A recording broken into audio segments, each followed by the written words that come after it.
Nós estamos meditando na série de mensagens falando a respeito dos últimos dias, como foram os dias de Noé. O nosso Senhor e Salvador Jesus Cristo, ele disse que quando sua volta, quando o seu retorno estivesse próximo, o planeta Terra estaria como nos dias de Noé. E nós estamos meditando em uma série de vídeos falando a respeito das similaridades do que aconteceu na época de Noé e com as coisas que já estão acontecendo e com as coisas que vão acontecer nos últimos dias. Esse, se eu não me engano, é o quinto ou é o sexto vídeo da série falando a respeito dos últimos dias como nos dias de Noé. Seja muito bem-vindo a mais essa meditação do canal A Lâmpada para os Meus Pés.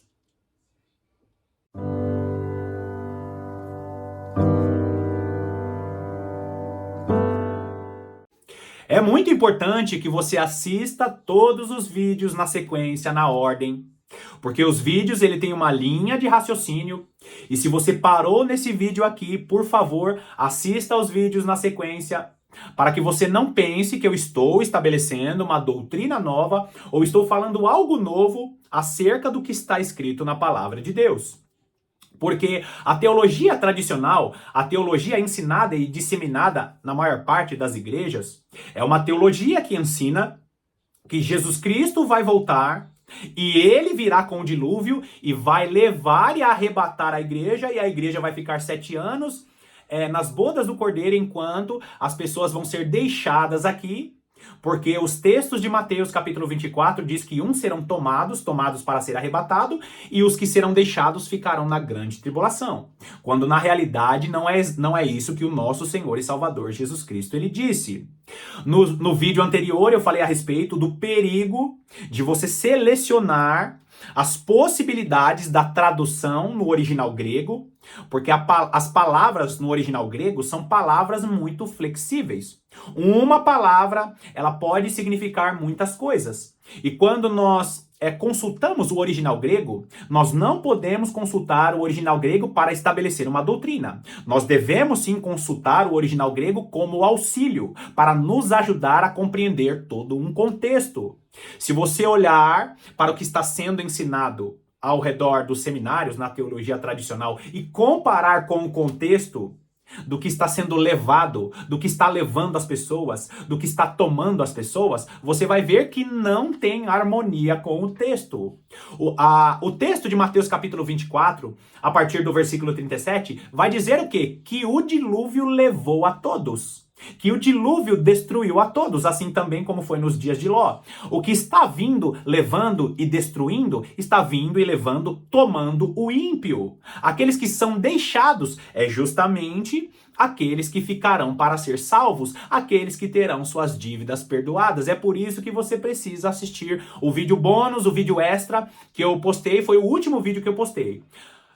Não entenda mal o que eu estou falando, nós precisamos consultar as palavras no original hebraico, principalmente hebraico, e também devemos consultar as palavras no original grego, mas isso deve ser apenas como auxílio, não podemos estabelecer uma doutrina, porque o grego é um idioma muito flexível e uma palavra pode significar várias coisas. O original grego precisa estar em harmonia com o contexto daquele texto e precisa estar em harmonia com o que diz a lei, os salmos e os profetas. Combinado? Assista aos vídeos na sequência porque é muito importante. Vai lá comigo em Gênesis capítulo 8. Gênesis capítulo 8 nós vamos ler hoje a partir do versículo 1 e continua aí comigo porque tem muita coisa importante para falar ainda. Gênesis capítulo 8, versículo 1 diz assim: Lembrou-se Deus de Noé e de todos os animais selváticos e de todos os animais domésticos que com ele estavam na arca. Deus fez soprar um vento sobre a terra e baixaram as águas. Presta atenção aqui, queridos. Se você acompanhou os vídeos anteriores, você sabe muito bem que as águas do dilúvio são águas que foram enviadas por Deus Mas as águas do dilúvio são águas que foram ferramentas para levar e tomar o ímpio. As águas do dilúvio que vão vir no final dos tempos não são águas do dilúvio, que significa o arrebatamento. O dilúvio, ele é usado como exemplo pelo nosso Senhor e Salvador Jesus Cristo para falar a respeito de um dilúvio, as águas do engano que levarão a muitos. Basta você ver isso que eu acabei de falar, as águas do dilúvio que vão levar, que levou na época de Noé, as águas do dilúvio que levou aqueles que não tinham aliança com Deus, e as águas do dilúvio são as mesmas águas que está saindo da boca da serpente, que está saindo da boca do dragão, de Apocalipse capítulo 12. Você lembra da fuga da mulher? Em um determinado momento, aquela serpente, aquele grande dragão, ele acaba soltando de sua boca os rios que são rios de engano que vão estar levando aqueles que não têm aliança com Deus. Ou seja, o momento do dilúvio não está falando apenas a respeito da expectativa da volta de Jesus. Está falando a respeito da grande tribulação que vai acontecer. As águas do dilúvio que levou a todos são águas do engano, são os dilúvios que trará destruição para aqueles que não têm aliança com Deus. Deus estará sacudindo a terra, e é justamente o que significa o que o Senhor relatou, está registrado em Lucas, que é justamente o bramido do mar e das ondas, o sacudir do mar, o sacudir do bramido, o sacudir do mar, o bramido das ondas, e você sabe muito bem o que significa mar na palavra de Deus. E o mar na palavra de Deus significa povos, línguas e nações. O bramido do mar é justamente a sacudida que Deus vai estar dando nos povos, línguas e nações, para que os povos, línguas e nações reconheçam que Jesus Cristo é Senhor e Salvador. Só que a Bíblia fala que no final dos tempos muitos vão continuar com suas perversidades, aquele que é mau continuará sendo mau, e aquele que tem se santificado se santificará ainda mais. Agora, queridos, o texto está dizendo que o povo de Noé, que é uma figura do que Deus prometeu, que é o descanso, a palavra Noé, que significa repouso, descanso. Noé, que está dentro da arca, e nos vídeos anteriores eu falei para você o que significa arca. A arca, no momento do dilúvio, no momento do bramido do mar, no momento em que as nações serão sacudidas por causa daqueles rios de engano que serão lançados da boca da serpente, esse agitar do mar e das ondas é o dilúvio que vai acontecer nos últimos dias. Esse povo de Deus, esse povo que terá aliança com Deus, as testemunhas do Senhor estarão dentro dessa arca que é a palavra de Deus. Nos vídeos anteriores eu falei a respeito disso. O povo de Deus estará dentro da arca, não serão levados e enganados por essas águas do engano, porque aqueles que são servos do Senhor terão a sua mente e o seu coração blindados com esta palavra. A arca do Senhor no Novo Testamento é a palavra de Deus e nós estamos firmados nesta palavra. É por isso que a igreja é levada para o deserto dos povos, por causa do agitar das nações, por causa do bramido do mar. Agora, queridos, Noé, que significa descanso, é justamente aquilo que Deus tinha prometido. Deus usa a vida de Noé para dizer para o seu povo: olha, Noé significa repouso, porque eu tenho repouso para vocês. A vida de Noé é justamente a confirmação da promessa de um repouso, de um descanso, que significa o 7º milênio, que é o reino milenar do nosso Senhor e Salvador Jesus Cristo. Agora, olha o versículo 2.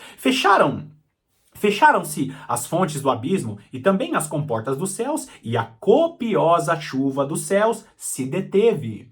Aqui o texto está mostrando que em um determinado momento no final dos tempos, essas águas vão baixar. Só que olha o versículo 3, presta atenção que ele está relatando coisas que não estão diretamente escritas de maneira cronológica. O versículo 3 diz: as águas iam-se escoando continuamente de sobre a terra e minguaram ao cabo de 150 dias. As águas vão baixando porque quando Jesus Cristo estiver para voltar, Jesus Cristo estará trazendo um reino de paz e de tranquilidade. As águas do dilúvio só vão baixar quando Deus estiver julgando as nações e o anticristo aqui nos 3 anos e meio finais. E você vai ver o versículo 4 confirmando isso. Olha só o versículo 4. No dia 17 do 7º mês, a arca repousou sobre as montanhas do Ararate.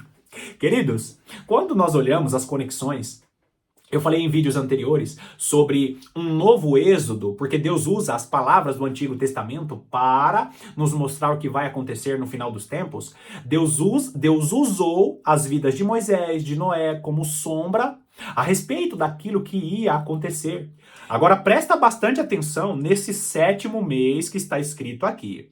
Nós sabemos muito bem que na época de Noé não tinha sido dada a lei a Moisés, não tinha sido estabelecida as 7 festas do Senhor, não tinha ainda sido dada a Moisés a orientação a respeito de cada festa. E se você conhece o ensino das 7 festas do Senhor, você já matou aqui o mistério que está escondido nesse versículo 4. Por quê? Porque Noé ainda não tinha a revelação das 7 festas do Senhor. Só que se você conhece bem a palavra de Deus, você sabe muito bem que tudo culmina em Jesus. De Gênesis a Apocalipse, a palavra foi estabelecida para nos revelar Jesus. Noé não tinha ainda a lei do Senhor, só que o 7º mês na palavra de Deus representa o último período do cumprimento das 7 festas do Senhor. Eu vou colocar aí para você na tela uma representação do que significa os tempos proféticos do Senhor. As 7 festas do Senhor que foram dadas a Moisés foram 7 festas cumpridas de maneira literal pelo povo de Israel na época de Moisés. Não perde aqui que nós estamos falando de Noé, mas agora estou te mostrando as 7 festas dadas a Moisés. Então você vai ver a festa da Páscoa, a festa de Pães Asmos, a festa das primícias, você vai ver aí a festa de Pentecostes, trombetas, também expiação e tabernáculos. Cada uma dessas festas foram dadas a Moisés e essas festas foram cumpridas de maneira literal, só que elas tinham um significado profético. As festas eram sombras a respeito do que Jesus realizaria no final dos tempos. Porque você vai ver que são duas temporadas de festas, 2 temporadas de festas. A primeira temporada das festas cumpridas na época de Moisés era cumprida Páscoa, Pães Asmos, Primícias e Pentecostes.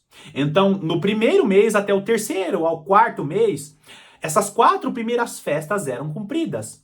Quando chegava no 7º mês, as 3 últimas festas eram celebradas. Essa foi a ordenança que Deus deu a Moisés. Ou seja, queridos, quando nós falamos do 7º mês, nós estamos falando a respeito dessas 3 últimas festas.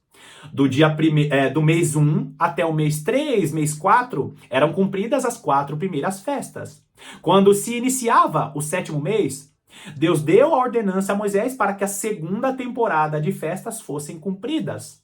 Então, no 7º mês, era cumprida a festa das trombetas, a festa da expiação e a festa de tabernáculos. E por que eu estou explicando isso? Para que você volte agora comigo em Gênesis capítulo 8, o versículo 4 já está aí na sua tela, que diz o quê? No dia 17 do 7º mês, a arca repousou sobre as montanhas do Ararat. O que esse texto, de maneira escondida, não tinha sido revelado a Noé, está nos dizendo? Está nos dizendo a conexão do cumprimento profético das 3 últimas festas que hoje, em 2023, ainda não aconteceram. As 7 festas do Senhor, elas são tempos proféticos do Senhor. E profeticamente, Jesus ainda não cumpriu a festa das trombetas, a festa da expiação e a festa de tabernáculos. Se você não entendeu nada do que eu falei aqui, acessa os links aqui e acompanhe os significados proféticos das 7 festas do Senhor. Eu sempre estou falando desses estudos que eu deixo os links aqui na descrição. Por quê? Porque esse versículo 4 está falando o quê? Assim como nos dias de Noé, Deus está falando para nós. As 3 últimas festas que foram celebradas e estabelecidas no 7º mês, profeticamente ainda não aconteceu. Hoje a Igreja de Cristo ainda não viveu a festa das trombetas, a festa de Pentecostes, a festa das trombetas, a festa da expiação e a de tabernáculos. E mais uma vez eu coloco o gráfico aí na sua tela. Aquela imagem, na verdade, não é um gráfico, é uma imagem com o significado das 7 festas do Senhor. A festa das trombetas, expiação e tabernáculos ainda não se cumpriram de maneira profética. A festa das trombetas, que significa o período da grande tribulação, quando a igreja estará tocando as trombetas. A festa da expiação, que representa a volta de Jesus, e o período após o dilúvio, que é quando Jesus estará aqui expiando os pecados de maneira literal. E a festa de tabernáculos, que é justamente o reino milenar de Jesus Cristo, que é quando Jesus estiver aqui estabelecendo a festa dos tabernáculos, as bodas do Cordeiro no reino milenar. Então, queridos, mais uma vez, volta lá comigo, no versículo 4, está dizendo o quê? No dia 17 do 7º mês, a arca repousou sobre as montanhas, nos mostrando que os dias de Noé representam o período da grande tribulação. É o início da grande tribulação, que é o início da festa das trombetas em seu cumprimento profético. Agora olha o versículo 5. E as águas foram minguando até ao 10º mês, em cujo o primeiro dia apareceram os cimos dos montes. Já nos mostrando que no período da grande tribulação, a igreja de Cristo precisa ter o quê? Precisa ter em mente que a redenção se aproxima. Essa figura, essa imagem das águas do dilúvio se abaixando, é justamente as maravilhosas situações que Deus vai estar cumprindo aqui na terra, porque o grande poder e autoridade que a igreja vai estar vivendo, os dons espirituais que serão intensificados, as curas que vão estar acontecendo, as testemunhas profetizando e as catástrofes acontecendo, as maravilhas estiverem acontecendo. Sabe o que é isso, queridos? É justamente os primeiros sinais do mundo vindouro. Irmão Paulo, o que isso significa? Quando Noé, ele via ali a cabeça, o topo dos montes aparecendo por causa das águas que estavam baixando, é justamente a esperança de um mundo novo que Noé estava tendo. Moisés não, Noé, né? Noé estava tendo ali, quando ele começou a ver a cabeça dos montes, o topo dos montes com as águas baixando, o que ele estava dizendo? Um mundo novo se aproxima. Quando a igreja de Cristo estiver vivendo aqui as maravilhas, o poder, a autoridade que a igreja vai estar cumprindo por causa do azeite dourado, por causa dessa unção especial, a igreja terá a mesma sensação de Noé, que é o quê? O poder de Deus sobre essa terra é os primeiros sinais do mundo vindouro. Um mundo de paz, de justiça e de poder de Deus. Porque não seremos mais alma vivente, seremos espírito vivificante. O poder de Deus aqui nessa terra é os primeiros bens do mundo vindouro para que a igreja, assim como Noé, tenha a esperança. Os montes estão aparecendo, ou seja, os primeiros sinais do mundo novo, do mundo da libertação, de um reino de justiça e paz se aproxima. É por isso que Jesus disse: levantai as vossas cabeças, porque está próxima a vossa redenção. As águas do dilúvio vão trazer muita opressão, vão trazer muitas tristezas. Mas o poder de Deus sobre a igreja que estará na grande tribulação é um poder que vai dar a mesma sensação que Noé teve. Olha, um mundo novo se aproxima. Agora olha só o que diz o versículo 6. Ao cabo de 40 dias, abriu Noé a janela que fizera na arca.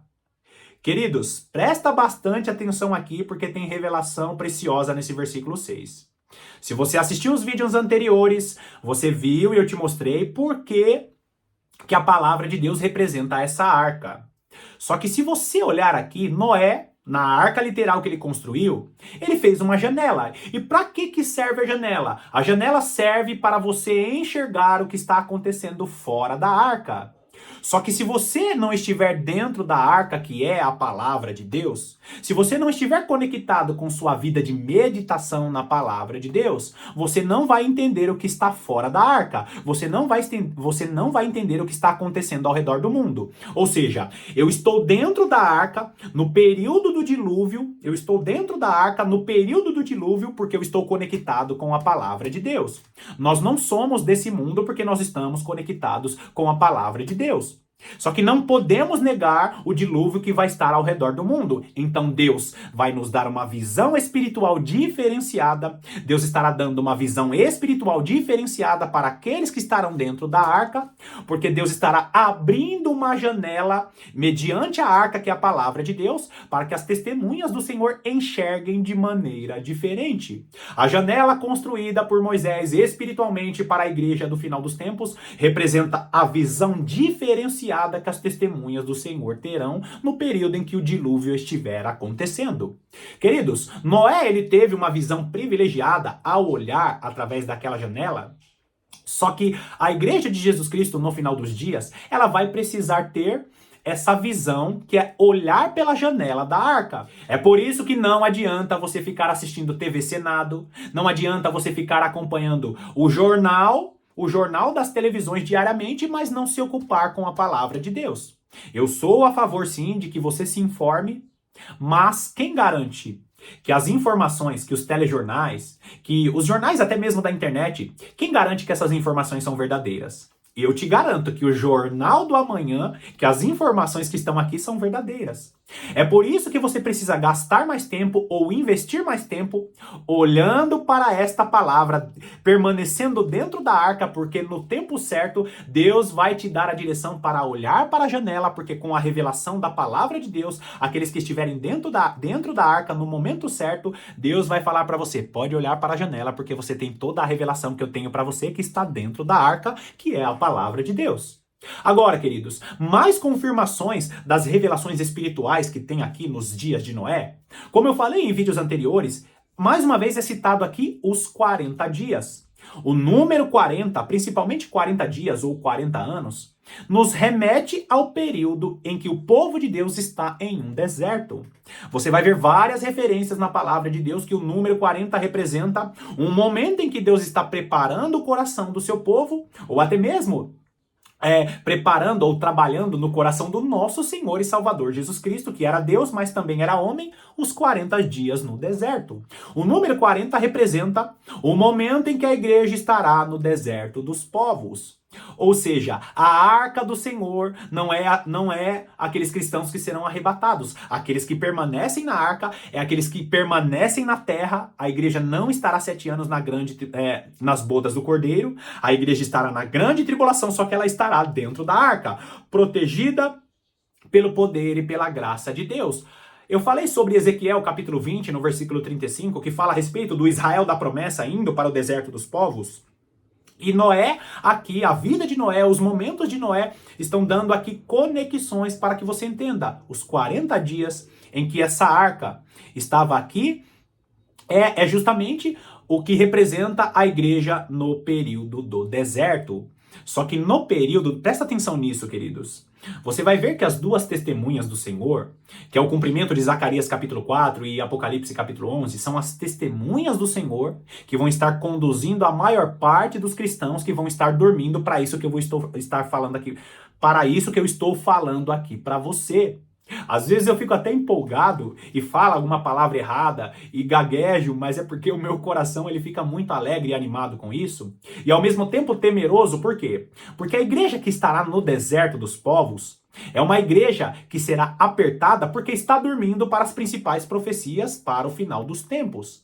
As duas testemunhas do Senhor são judeus e gentios, cristãos específicos que vão estar conduzindo a maior parte dos cristãos que estão acompanhando a teologia tradicional que não tem conexão com a verdadeira palavra de Deus e as revelações para o final dos tempos.